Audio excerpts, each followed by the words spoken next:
I'm going to introduce our keynote speaker for the lunch, Mr. Howard Rainier. The Montana PERC, as I said this morning, is a statewide project. And so we go to our parent advisory board, our state advisory board, and we ask what they want the PERC to provide in the way of training and in the way of speakers. And Howard's name came up in both of those settings.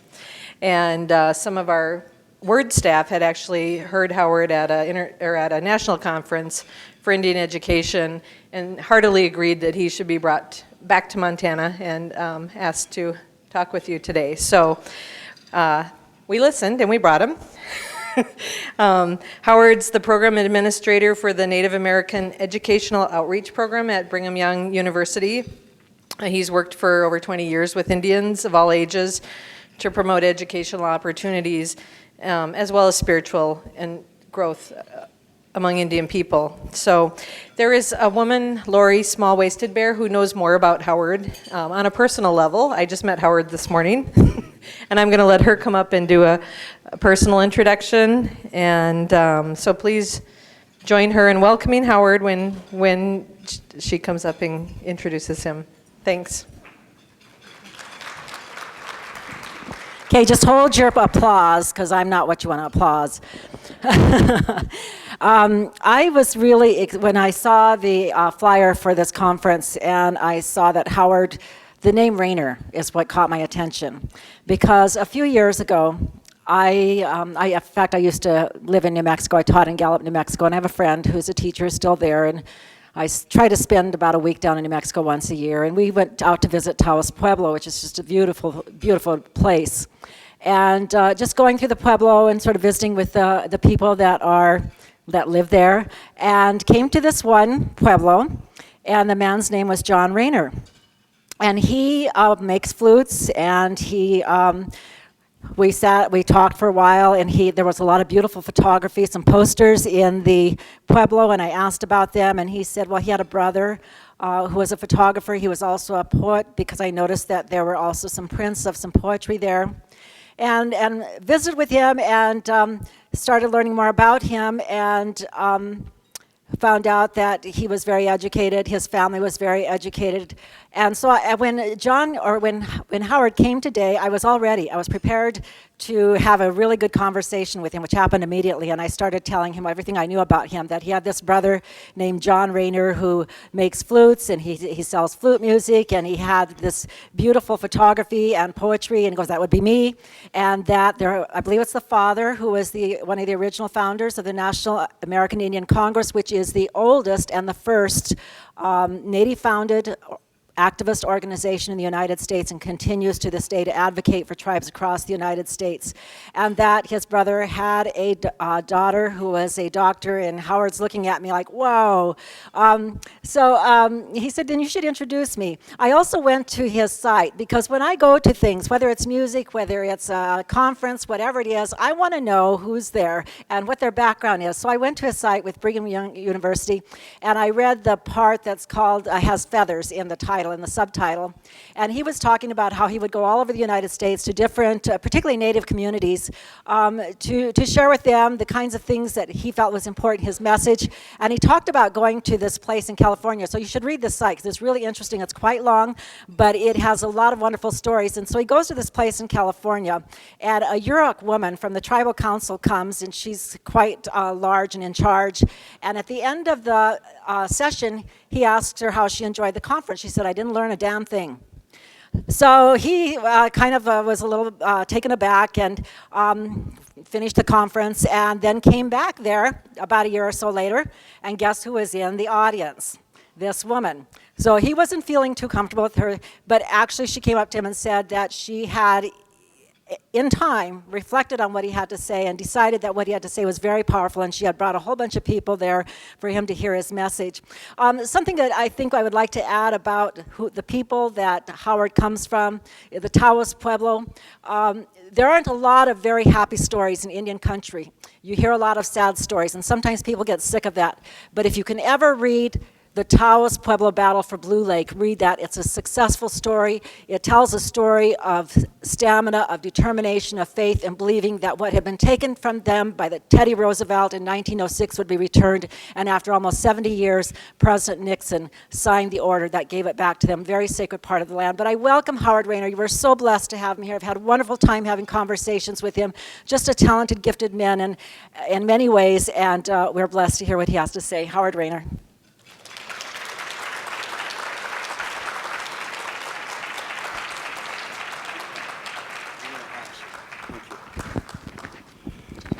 Now, he's going to try to put this on me now. There you go. Good afternoon, ladies and gentlemen. Good afternoon. Okay, we are here on a wonderful journey, I would say. I have enjoyed myself this morning. I have been inspired. I have been uplifted. And so a lot of thoughts are running through me right now. And I hope that somebody in the audience will say at the end of this little talk that I got it, that I got his message. And the message is simple.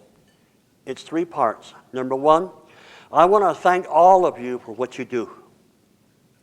There is not enough gratitude and thanksgiving for the things that you do, like Linda. I heard about you. I think that as we go about the business of helping others, very few people thank us. But I want to thank you. I want to thank you for your service, for your preparation, for your experience, for all the things that you have done. Because if you were not sitting here today, think of all the young people, all the people that you impact. It would have never happened. So I want you to do this on the count of 3. 1, 2, 3, go like this. I guess I'm okay. Go ahead. There you go. So when we look at adulation and people thanking us and whatnot, it doesn't come very often. And for young people, it doesn't come till later on in life. And so it is today that as you look at your comrades and you look at people that you are sitting next to, can you imagine what they have done with their talents? Can you imagine what they have done with their education? Can you imagine what has happened? So here's a haunting question to ask all of you. Who was the person that inspired you? Who lit the fire in you? Who was that person that took the time to say you're a good person? You're talented. You're awesome. You're one of the best. Go back in time. Because there's always somebody behind us that lit that fire, that gave us the reason to do what we do today. As mentioned, I am from Taos Pueblo, New Mexico. It's an hour and a half from Santa Fe, New Mexico. We have been there, they say, since 1600 AD. It still stands there. But what stands there are many memories for me. I had one cheerleader, one who was 5'1". She thought I was one of the best. I was her grandson. I could do no wrong. In her eyes, she thought that, grandson, you'll do something worthwhile someday.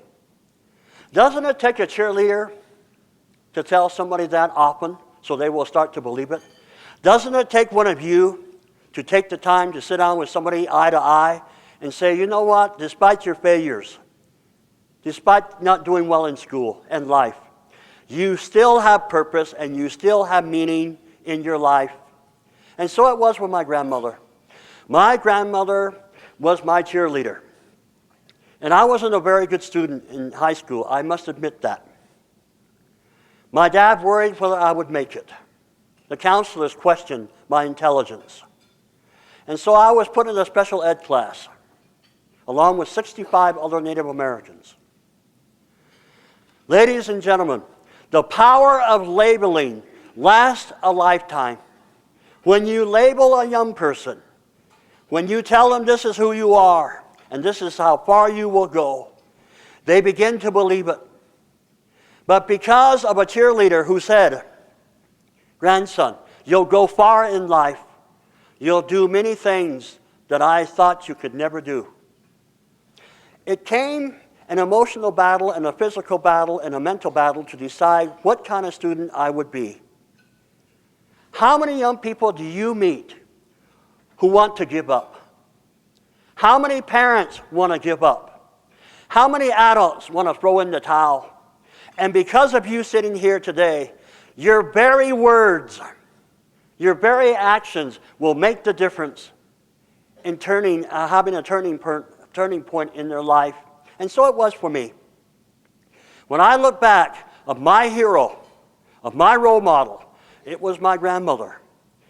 Because two things happened in high school. Number one, I wasn't a very good student. Number two, there was one lady who was of German ancestry, who was feisty, who came up to me one day and had the audacity to say this, "Howard, you're a genius." I thought it was a new swear word. I knew all the four-letter words, but I didn't know that one. And when she said that, I thought she was making fun of me. I thought she was belittling me. So I sat there, and she put her hand on my shoulder, and I shrugged it off. And I said, "Don't touch me. I was a Mustang, I must admit." And she said, "Oh, Howard, you're a genius." I went home, and I went to my dad. You know how teenagers are? Just get to the point, Dad. Don't tell me a story. So I said, "Dad, what's a genius?" He said, "Oh, son, a genius, they can think fast, they're creative, they're multiple things." Oh, he went on and on. I said, "Dad, you're giving me a headache." So I walked away. Now I'm going to see for all of you how old you really are. Can any of you remember the 45 vinyl records? Raise your hand if you can. That's how old you are. Okay. I put on Chubby Checkers, that little 45 record, and I laid there on my bed because I did not want to be labeled a genius, because higher expectation will always collide with lower expectation. And guess who will win? Lower expectation. And so I thought to myself, I cannot be a genius. I'm about to finish high school, and how could somebody say I'm a genius? So I went back to school, I went back into that classroom, and she said, "Howard,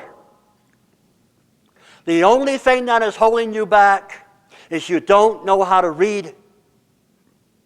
You're deficient in reading." I said, "That's not true. I'll show you. Give me that history book." And this is how I did it. In 1945, the Japanese bombed Pearl Harbor in Honolulu, Hawaii, and there were many casualties. She said, "Howard, don't be that way. Let me teach you how to read." Ladies and gentlemen, the great gift you can bring this year to somebody that you work with is have the empowerment to give them the power of reading. Reading is freedom. Ignorance is costly. It will cost them for the rest of their life. That's what I have learned with young people of all color. If they can't read, they can't function. And then if they can't function, they'll be dysfunctional. And if they're dysfunctional, somebody has to pick up the tab. So ladies and gentlemen, become an advocate for literacy with the people that you work with, because literacy is the door to freedom. It opens the door to access to power, information, and knowledge. That's what I have found out. That great woman taught me for 6 weeks, and on Christmas, she bought me a little book on Geronimo. It was a second grade reader. And I went through it in 10 minutes. And I said, "You got anything else?" She said, "I have 5 more books for you because you're a genius." So I read all of them. Then I started to like reading. What changed? 3 things. Attitude towards school, attitude towards myself, attitude towards the outlook of my life. It only takes one cheerleader to sit down and say, "You know what? I'm not just going to tell you you're a genius. I'm going to show you how to become one." You know, there are many young people out there who are saying, "What can I become?" That's a great question. but nobody has the answer. They do.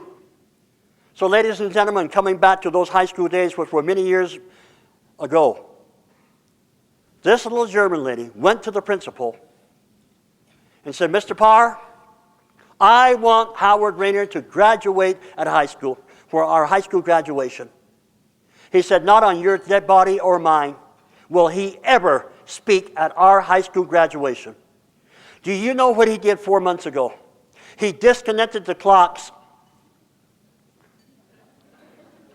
Do you know what he did 10 months ago? He and his cronies put a Volkswagen on top of the roof of the art teacher's classroom. This guy will not speak. I found out one thing about human nature. You never challenge a German. They are tenacious, just like Indians. And so the battle began. And she said, you haven't heard the last of me. I will go to the school board. I will go wherever it takes because this young man is going to speak. And I thought, wow, somebody believes in me. Ladies and gentlemen, it only takes one person in this room to believe in somebody, and they become to believe in themselves. That woman taught me something. If somebody believes in you and tells you in front of somebody else, this person is going to go far in life, you begin to believe it. So, 3 weeks later, she comes to me and says, Howard, you're speaking at graduation. I said, I don't know what to say. She said, Howard, you're a good reader now. Howard, you can speak now. So I went to my dad. I said, Dad, I have to speak at graduation. What shall I say? Son, tell those people, all of them, thank your parents for putting up with you for 18 long years. Do that and you can say anything else you want. I said, Dad, please don't tell Grandma, please. When grandmothers hear great news, what do? She went into our village and she went from house to house, knocked on the door, and said, my grandson and your relation, your relative, your nephew, a part of your blood is going to speak at this white man's high school. I don't know what he's going to say in English, but you better be there. Because if you're not there, I know who loves them and who doesn't. My grandmother was such an advocate for me that there were 500 rows on that graduation night. And 25 rows were filled with brown people in the front. Ladies and gentlemen, it only takes one cheerleader. It only takes one person that has high belief in you. And it only takes somebody that catches the vision of your spirit. Which brings me to this. I went back several years later and knocked on the door of Mrs. Johnson. Mrs. Johnson, yes, who is that? Mrs. Johnson, it's Howard Rainer. Who? I don't know you. Mrs. Johnson, it's the genius. Oh, the genius. You're all grown up now. You're bigger. You're heavyweight. And I said, Mrs. Johnson, thank you for what you did for me. 1,457 Native Americans were uplifted this year because of you. I thank you. From that point on, it's been in the thousands. I work with kids and young people just like you. I work with kids who say, I'm about to give up. I'm throwing in the towel. Life is not worth it. I was with 50 foster Indian young men and women 4 weeks ago. They said, Howard, do something with them because we can't. I said, I'll do it. Will you remember this one phrase of anything that I give you this afternoon? Compassion before content. How many teachers in America need to hear that? Compassion before you teach content. People, young people, want to know you care. People want to know that you feel for them. Young people want to know what you're all about. And you better have the compassion. So what I have learned is that compassion is powerful. because it equalizes you on an equal level to say, you know what, let's start somewhere. Let's get going together. So on day one, I told those young people that are in foster care that better days are ahead. That better days are ahead for them. And it will all come down to personal choices. Because when we make the wrong choices, sometimes those consequences are lifelong. And sometimes we can alter them. But when we starting to make correct choices, it seems to happen that consequences come our way that are beneficial to us. And so we went from there, and I said, you know what? Every one of you have a tragic tale to tell of adults who left you, who discarded you. I am one adult here that will not do that for you. And you have done the same. You have not given up on people when they wanted to give up. Am I right or wrong? You have not said, this is the end, but you have said, this is the beginning. Ladies and gentlemen, in every person's life, there is a turning point. There is something magical that happens when people catch the vision of their worth. And when they do, with your help, powerful things can happen. And so at the end of this gathering, which was 2 days, after playing volleyball with them, and basketball with them, and doing art with them, and singing with them, and acting silly with them, one young lady came up and said, Mr. Rayner, I was a nothing when I came here. I'm a somebody. I'm leaving. How many people have you helped who are saying to themselves they're a somebody? How did you do it? Why did you do it? It's because you have a good heart. There is not a person in here that doesn't have a good heart. Am I right or wrong? There is not a person in this room that is not willing to give 100% if people will give a little too. And so it is with life. You know, we hear about challenging times, we hear about difficult times, and we hear, how do you think it's affecting our young people? How do you think at 5 o'clock when we hear the Dow Jones is 100 points down, and how do you think this person is killed and that one? How do you think our young people are interpreting that? Where's the messages of hope? Where's the messages of encouragement? Where are those heroes that are quietly like you? I bet you if we could do videos of you and your work, we'd have sufficient video productions to turn things around, because young people want to hear something encouraging, don't you think? I think kids want to hear something uplifting. I think kids are looking for role models who are saying, all is not lost. Because I don't believe America is lost. I travel this country and I have seen people of all color who are doing good things. And in the state of Montana, it's the same. You give me any small town, you give me any big town, give me Butte, give me Helena, I'll find those people. Why? Because I focus on those people. Ladies and gentlemen, we need to focus on what people are doing that are positive. Would you agree with me? I think we need to focus on young people who are trying to do their best and hail them. There are not enough stories and not enough people taking the time to tell uplifting and encouraging stories in this nation. It has to change. Because if we continue to hear downfall and downfall and downfall, we begin to believe it. So I have to ask you 3 haunting questions as we close this little talk this afternoon. Question number 1. How many of you love working with people? Raise your hand. Raise them high. Be proud of it. If you do, how many of you are good looking? That's why you're at this conference. Did you notice how some of you, your hand just dropped when I said that?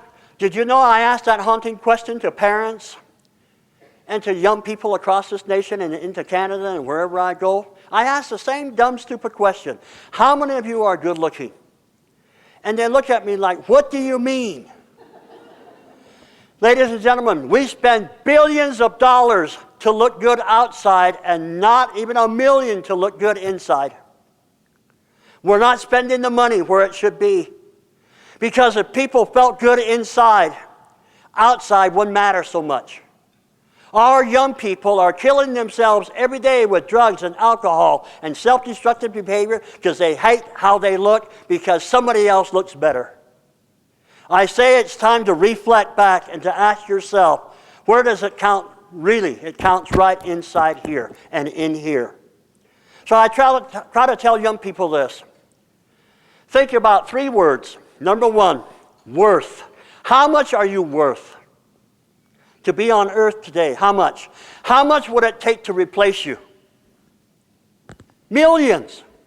Not thousands, but millions of dollars to replace each one of you here. Because it took all these years of expertise, training, preparation, contact, people to get to where we are now. It would take millions. How many have compassion in this room? Everybody. You can't buy that. You can't buy it with subsidies and federal grants and all this. It has to come here first. And so when I ask people, young people, how much are you worth? You're worth everything. Number 2, what's your destiny? What's your ultimate destiny? What's your final route? What's the end of the road for you? Because young people need a roadmap. They need some directives. And you know what? Broken homes, shattered homes, all these things, it's confusing to them. Because nobody's giving them a roadmap. And poor teachers, on top of everything else, are supposed to show them a roadmap.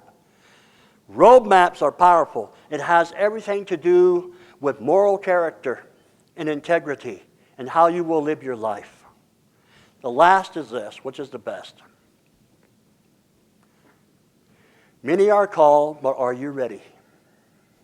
What did I say? Many are called, but are you ready?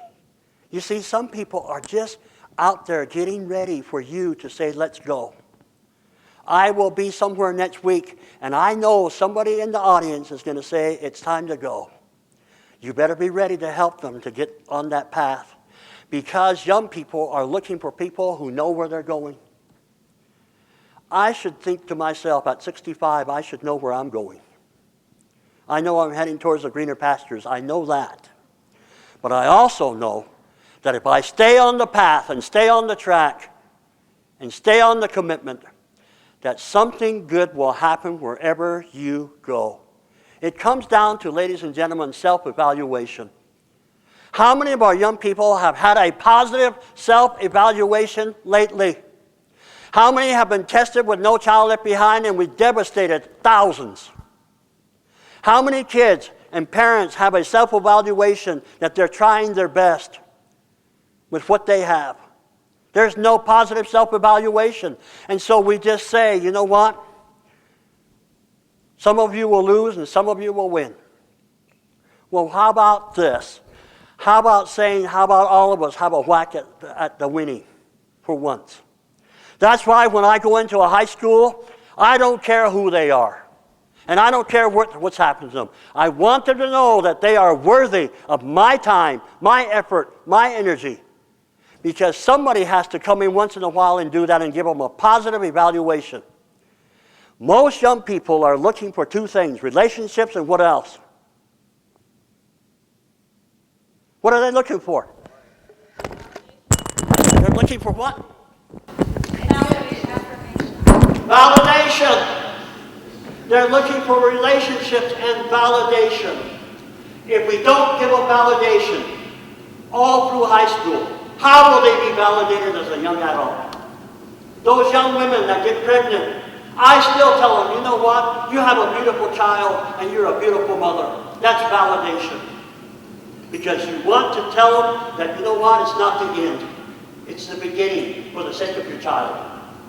So I want to end this afternoon by showing you just 2 things that I do with kids and with parents. Here it comes. There we go like this. Then point to me. Then go like this. Then go to your brain. Arnold Schwarzenegger. And go like this and shake a little. Now, I can tell who's conservative in here, and I can tell that are hip. Okay, ready? Here we go. 1, 2, 3, 4, 5, 6, and 1. Shake up there. Okay, repeat after me. I'm number 1. That's not good enough. I'm number 1. I'm number one. You're number 1. You're number one. My power My power. is brain power, Brain power. willpower, Willpower. spiritual power. Spiritual power. You're looking good. Let me show you if you can buy into this. Let me show you how powerful this is if you think it's a stupid little jingle, but think how you can incorporate it in working with people. I'm number 1. I have to start to like myself first. I have to feel that I'm intelligent. I have something to offer. True? I can't go to someone else and say something else because it would be a lie. I have to tell people I went to school and I finished. You have to look at yourself, self-evaluation, and say, you're okay. You're a good person. Then you can go and say, you know what, sitting right there is an awesome person right there. There's another one. There's another one. There's another one. Because you have the power, because you know it takes one to know one. That's what I tell kids. It takes one to know one. And you know what? They start to respond to they're getting a wave here. Then I say, it all starts right here. I'm number 1. You're number 1. My power is right here. How I think is how I'm going to act. And how I act is how I'm going to talk. And how I talk is how people are going to treat me. So kids, how do you want to be treated? It's watch your actions. Watch your language. Watch your behavior. Because people are watching us every day. So be the person. If you want to show off your best. That's what I tell kids. But it all starts right here. Because how we talk and how we act and how we behave, it influences people around us all the time. Then you go on willpower. When you ever want to give up or give in life, remember one simple word, H-O-P-E. Hang on to it. Grab onto it. Because hope is powerful. It is not just a word. It's a source of power. And hope can be the thing that will make the difference of wanting to give up and trying again. There's always a new Sunday. There's always a new sunrise, in my opinion. Things can change. Conditions can change if you want them to. Then you go to Arnold Schwarzenegger.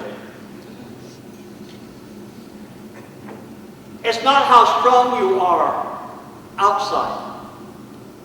It's the strength that you have inside when hard times come.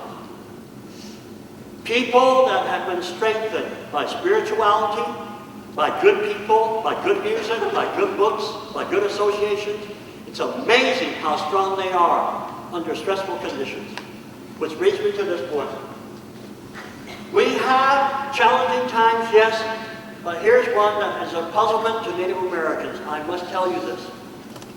When they took prayer out of the schools, the Native American was perplexed.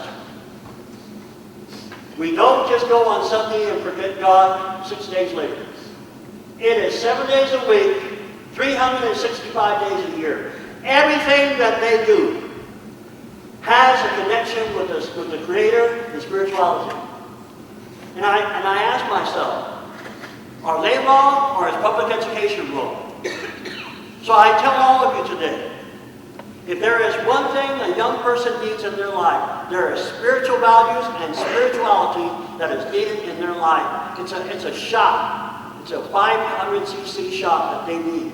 Not the H1 or the N1 that they're planning to give you, but another one was an inoculation of spiritual values, because when people have spiritual values, they have strength, and they are willing to serve and are unselfish. That's what I have found with people.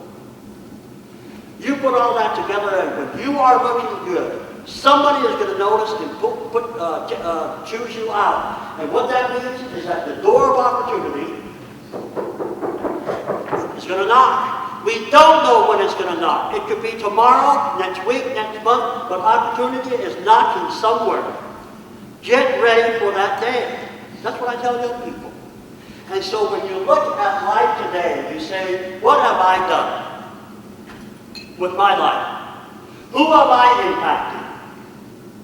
What can I do more? Do you know why I'm here today? I am here because of one woman, Elaine Shea. Elaine, stand up. Give her a hand.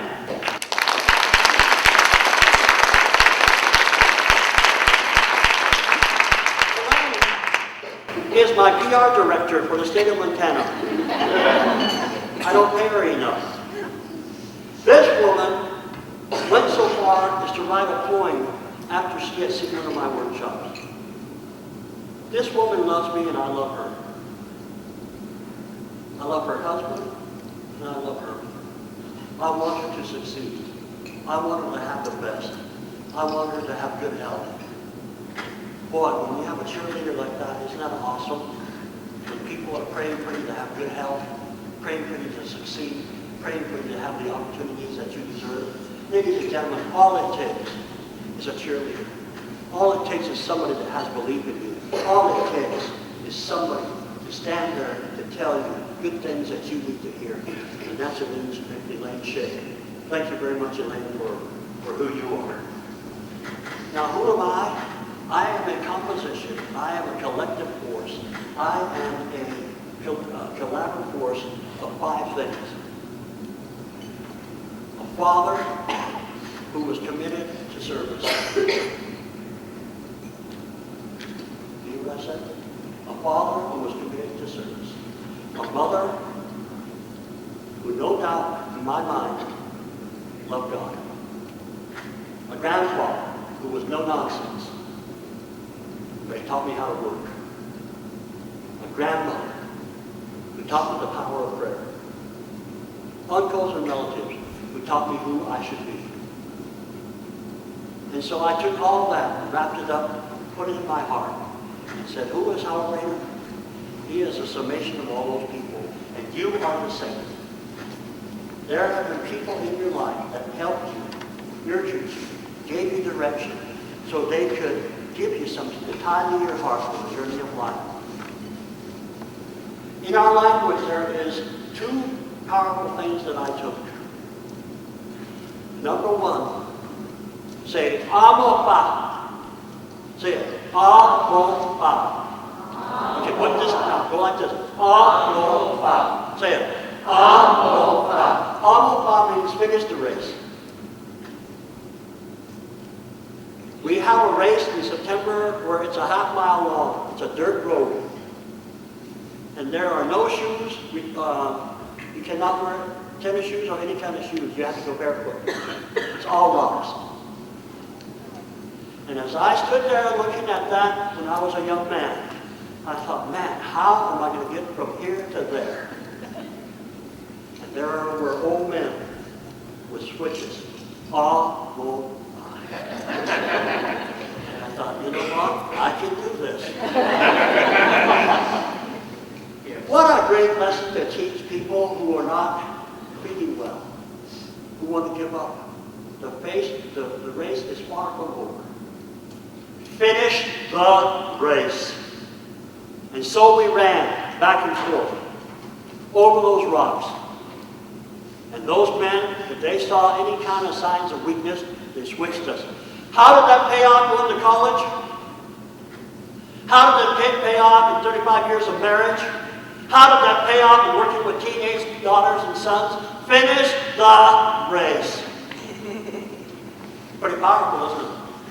And it's so simple. The next one is this. Anahuwihu. Say it. Anahuwihu. Which means, what do you believe in? Because your beliefs are who you are. What you stand for is what you will become. What do you believe as a person? Yourself, nobody else. What do you believe? Ladies and gentlemen, I believe with all my heart and soul and being that there is a Creator God and His Son who knows who we are. How do I know that? Anybody from Wood Point? Anybody near there? Okay. I was in Poplar, Montana several years ago. And I did this crazy thing. I knelt down and I said, Creator God, if you want me to do something, I'll do it. So I went to Poplar. And we were having a Head Start conference. All the Native people. It was beautiful. But there was a lady who was sitting in the audience who looked like death had been pronounced upon her. She looked just great. So I asked the coordinator, and I said, what is wrong with that lady over here? Go ask her yourself. So I went over to her, and I said, ma'am, I know you're not having a good day, and it looks like there's a lot of weight on you. How can I help? And she looked at me. She said, it's over. It's over. I said, what's over? She said, life. I lost my son. It's over. I said, will you just meet me at noon? Please, just meet me at noon. She did. And we went into a small room and we had a prayer. And I asked the Creator right there, with all my heart, please invoke the power of hope, strength, and courage to go on. We finished the prayer, she looked at me and she went like this. Mr. Rainier, I can make it today. I said, tell me about the tragedy. She said, my son was walking down the road. 4 other boys picked him up. He did not want to go with them. And they decided to go on a speed run. And they hit a telephone pole, and the car got on fire. Caught fire. My husband tried to get my son out, and his whole hand came off. He's worse off than I am. Could you help him? I said, gather your whole family, and we'll talk about this. I'm not a psychiatrist. I'm not a sociologist. I don't have degrees in that, but I do know about human nature. Sometimes we need to talk things out. And so we talked. And I went privately and talked with the father. That prayer was literally answered. So I challenge all of you, in the days ahead, offer a prayer to be of service to someone. And you will be the prayer, you will be the answer to their prayer. I promise you. So in closing, the summation of who I am Howard Rainier. My father was Chunk Fan. My grandfather was Akron. My grandmother was Yassi. My uncle was Chutpai. My auntie was Dawili. What did they give to me? A sense of well-being, a roadmap to follow life.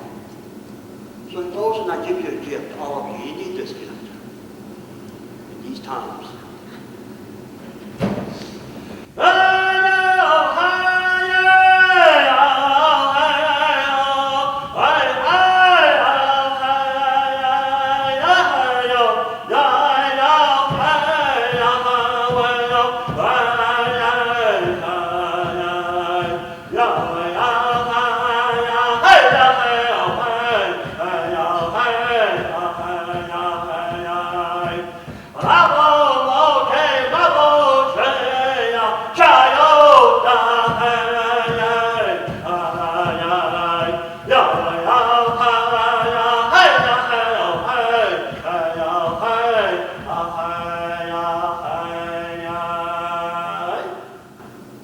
The gift I just gave you is over 200 years old. It is called a victory song. When Kit Carson in the United States Army wanted to annihilate our people, it is said that while they were bombarding them, and the mothers and the children were running, there was one man who stood with his hand drum and sang that song. And because he stood there, others rallied behind him. And that is why Howard Rainer is still standing today. Because it only takes one person to make a difference in this world. It only takes one to say, let's go. It only takes one to say, this is it. It only takes one woman to say, this is the way it's going to be. Women have power beyond your means. When mama ain't happy, nobody's happy. That's what I have learned. Ladies and gentlemen, that song is so powerful because it encompasses the way life is. We are going to have setbacks, trials, and challenges. There's no doubt about it. But if you can stand there and say, hope is on the horizon, better days are ahead. There is somebody who loves me. There is somebody who cares. We can continue the journey. That is what I have come to believe. That is why I work with thousands of Indian young people and non-Indian young people across this land. And that is why, to the bitter end, I will say, finish the race. And so it is with you here today. You're not here by accident. You handpicked yourself. You chose because you have a good heart. You chose because you wanted to help out. You chose because you wanted to make a difference in somebody's life. And so you're doing it. It's too bad that this whole conference isn't filled with 1,000 more, but this is all that we have. You are few, but you are mighty. There are not many, but you are mighty. You are powerful. So as you go out this door this afternoon, and you say to yourself, I must be a good person. I must have high worth. I still have something to contribute. I still have something to do. I still want personal growth. I still want to make a difference. Then let's do it. That's what I believe. And that's what I tell young people. And that's what I tell a parent who is about to give up. And that's what I tell people who are facing a lot of tribulation. I know cancer very well. I know the destructive forces of drugs and alcohol very well. I know what suicide has done to a family and a community. I'm quite aware of those things. But I am also quite aware of the power of positive thinking, and the power of positive people, and the power of positive action. That I do believe. So here we are today in 2009.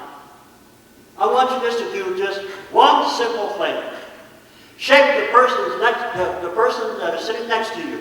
Shake their hand and say, thank you for making a difference. Go ahead.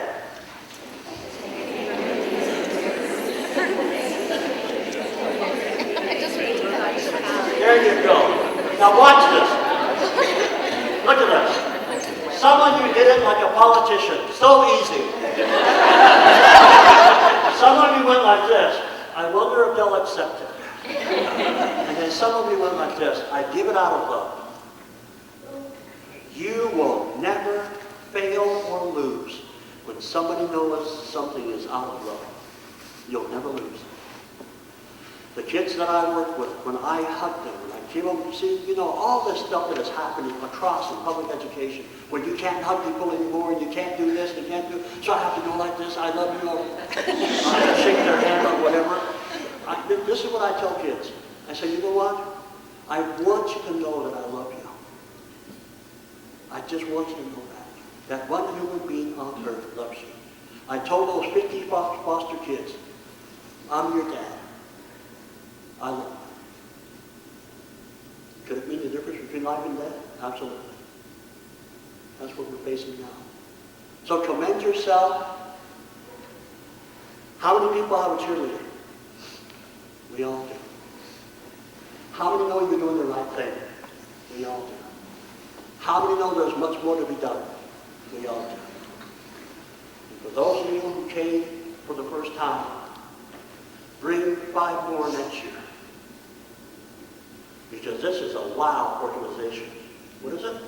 A wow organization.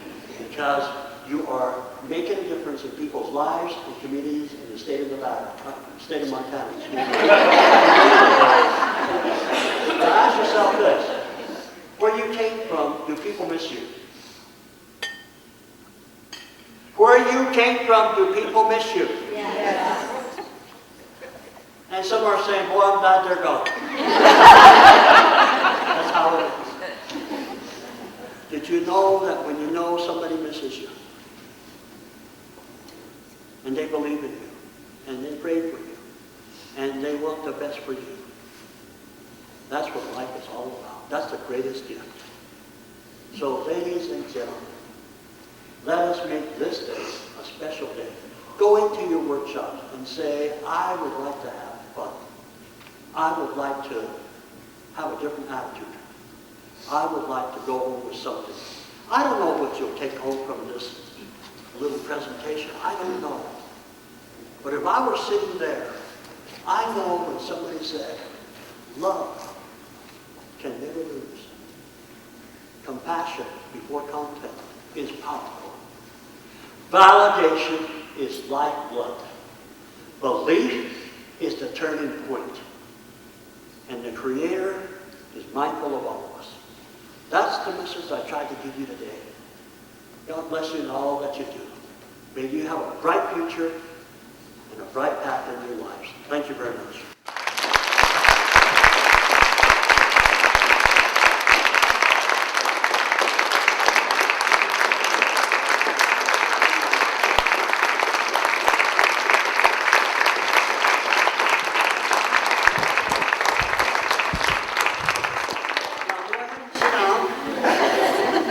Look about ovations. Look about standing ovations and applauding.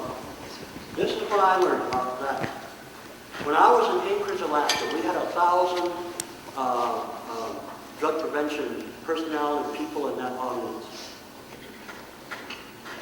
And they gave me a standing ovation. So this Olympic lady came up to me and she said, Mr. Rainer, don't get a big head. Don't get a big head. She said, I wanted to go to the bathroom and I didn't know which way to go. And all the others followed.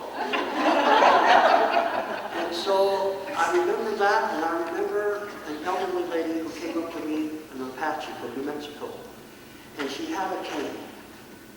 And she hit me with the cane. And she said, Mr. Reno, you're nobody. Don't get a big head. She said, I pray for you every day. When you're in the planes, when you're in a car, when you're somebody. Don't lose the vision. Wow. And so I have tried with all my heart to not get a big head, to not lose a vision, but to tell you this. I knew Elaine would do that because she loves me. And the rest of you, whatever you did, you did. But I thank you for that compliment. But more important of all, may you know that I'm here because I want to be here and that I want to do something good this afternoon for you. Thank you very much.